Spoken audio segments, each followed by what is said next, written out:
Magaba kan ilmaa kana fura qulqulluu sadan waaqee tokko amin. Magaba kan ilmaa kana fura qulqulluu sadan waaqee tokko amin. Magaba kan ilmaa kana fura qulqulluu sadan waaqee tokko amin. Kabajamtoota fi jaalatamtoota maatii waaqayyoo maqaa waaqayyootiin nagaan siin gaafadha. Akkam bultan akkam turtan akkam saaqanaa fi yeroo kana hidhanii amin waaqayyoon keenya akka badii balleessa isaatti cubbuu keenyatti utuu nurratti hin lakkaa'ini. Akka arjumaa fi jaalala isaatiin nu eegee tiksee yeroo kanaa fi isaatti kanaan kan nu ga'e maqaa waaqayyoo keenya kan kabajamee fi kan ulfaatee nuuf haa ta'u. Ameen. Akkasumallee immoo ishii yaamannee isa yaamannee ishiin kan biraan hafte dhiyeessuu waaqayyoo haadha keenya qulqulleettii dubara umaara midhas ulfinni kabajni ishee lafaa ta'u. Akkasumallee immoo ergamoota wareegamoota toloota raajota barsiisota akka fedhaa fi yooma waaqayyootti akka fedhaaf waaqayyootti hunduma isaanii waaqayyoon hanga isaanii kenne hunduma isaanii kabajneef ulfinni isaanii haa ta'u jecha. Akkasumallee immoo baga ashamaa obboloota koo amantii bira nagaan waaqayyoo isiniif haa ta'u. Manaaf bakka jirtanitti isiniin jedha obboloota kiyya. Baggi nagaa taatanii ani nagaan qaba. Nagaan na bira jiru isin biras akka jiru abdii fi amantii waaqayyoo biraa qaba. Bagga nagaa taatanii baga jiraattanii dalagaan akkam hojiin akkamii ana biraan galata gooftaa hundi isaa bareedaadha namatti tola isiniin jedha obboloota kiyya. Akkasumallee immoo warroonni viidiyoo kiyya naaf daawwattanii laayikii sheer naaf gootanii akkasumallee koomeentii naa keessanii ulfinni kiyya guddaadha. Galatoomii ulfaadha eebbifamaa jiraadha isin jechuu jaaladha. Ammallee akkasuma wal gargaaruun keenya itti hafuuf viidiyoo walii daawwannee wala gargaaruun isiniin jedha obboloota kiyya. Wal malee waan hin qabneefu wal gargaaruu malee akkuma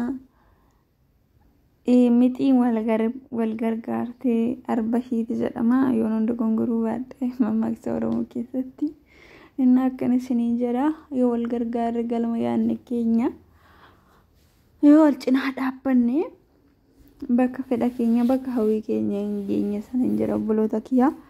Arras immoo akkuma beekamu torbee darbe asoosama kutaa tokkoffaa ture.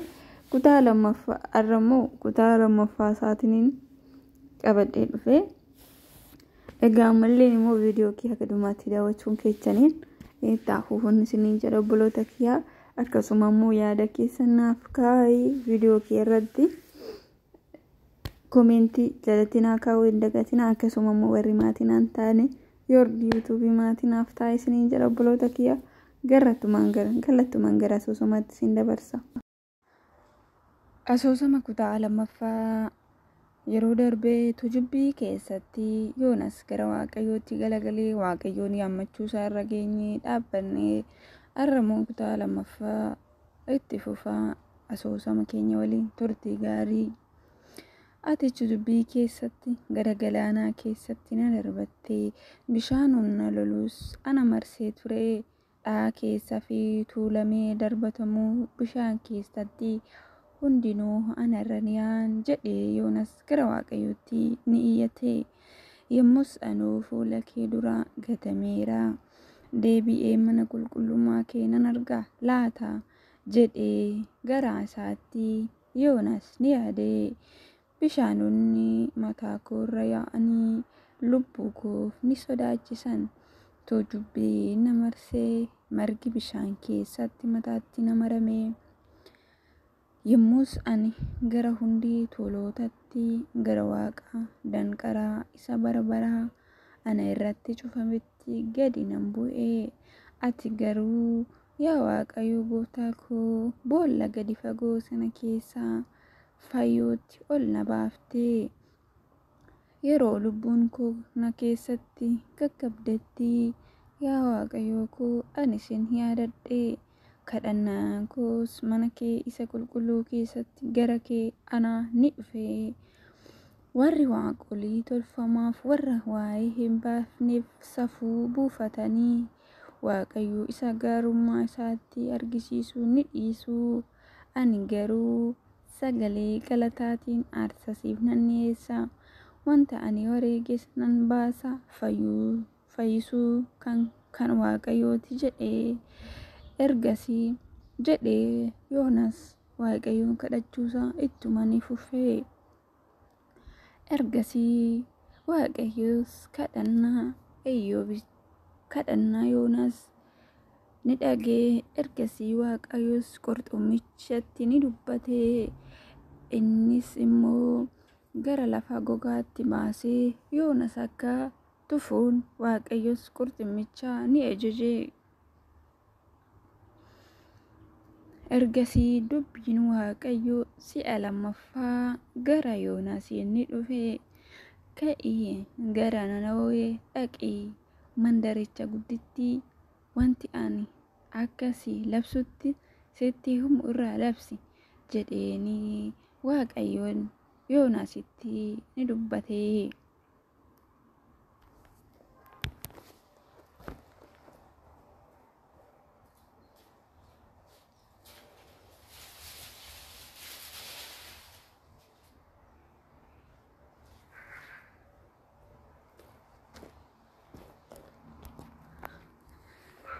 Kana irratti Yoonaasis akkuma waaqayyoon isatti himetti ka'ee gara Nanawwee ni dhaqee. Nanawween fuula waaqayyoo duratti iyyuu mandara baay'ee guddoo turte. Gara tokkoon lixanii gara kaaniin bu'uudhaaf adeemsa guyyaa 3 ittiin fudhate ture. Yoonaasis mandaricha keessa lixuun jalqabee. Adeemsa guyyaa tokko erga adeemee booddee Nanawween galuudhaaf guyyaa 40 duwwaatu hafee jedhee Yoonaasis labsuu eegalee. Warri Nanawwee dhaamsa waaqayyoo kana amananii fudhatanii gurguddaadhaan xixinnaanis akkuma soomniif labsanii uffata gaddaas ni uffatan. Dubbiin kun mootii Nanawwee biratti ni ga'e. Yommus inni teessoo isaa irraa ka'ee uffata isaa suura qabeessa ofirraa ni fuudhee uffata gaddaa uffatee daaraa keessa ni taa'e. Achumaanis mootichi guutummaatti mandara Nanawweetti labsii akka labsamu ni godhe. Labsiin ba'e sunis mootichii fi gurguddoonni isaan bira akka abboomametti namni si'a bushee keessaa horii qe'ee warra kanaanis waan afaan hin qabani, marga hin dheedan, bishaaniyyuu hin dhugan. Namni fi horiin gaddaan haa uffataman, jabeessanii gara waaqayyootti haa iyyan. Namni addaan karaa isaa irraa hamaa irraa isa nama irratti argisiisu irraa haa deebi'an.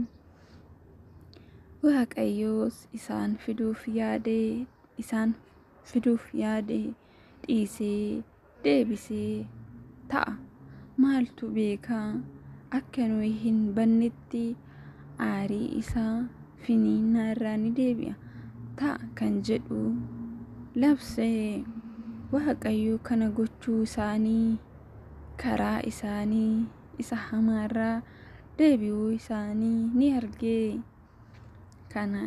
Kanaafis inni wanta hamaa isaanitti fiduudhaaf dubbate sana ni dhiisee irratti hin finne. Yoonaas waa'ee kanaaf baay'ee dallanee aaree ni boba'ee. Yommus inni waaqayyo kadhatee akkana jedhee, maaloo yaa waaqayyo gooftaa, atu biyya kootiif hin ka'in. Inni ani sodaadhe isuma kana mitiiree jedhee waaqayyotti ni dubbate. Ati waaqayyo araara qabeessa, aarii sootaa jedhaan gaarummaan kee baay'eedha. Wanti hamaan fiduuf jettee ni dhiifta. Ani kanan beeknes harka si dursee Tarshiitti sokke. amma immoo yaa Waaqayyo ani jiraachuurra du'uu naaf wayyaa hadaraa lubbuu koona keessaa fuudhi jedhe Yoonaas. Waaqayyos immoo deebisee ati aaruu siif ni ta'arii jedheeni. Yoonaas yommuu isaan Yoonaas mandaricha keessa ba'ee mandaricha irraa gara ba'a biiftuu goree taa'ee achitti godoo balaa walitti qabatee wanta mandaraa dhufu hamma argutti gaaddisa isaa jala ni taa'ee. Yommus Waaqayyo Gooftaan biqiltuu akka qobbu'oo biqilee gaaddisa isaa mataa Yoonaas irraa buufatee dallansuu isaa akka itti fooyyessuuf ni godhe. Yoonaas ammoo kutaa itti aanu torban qabannee dhiyaanna.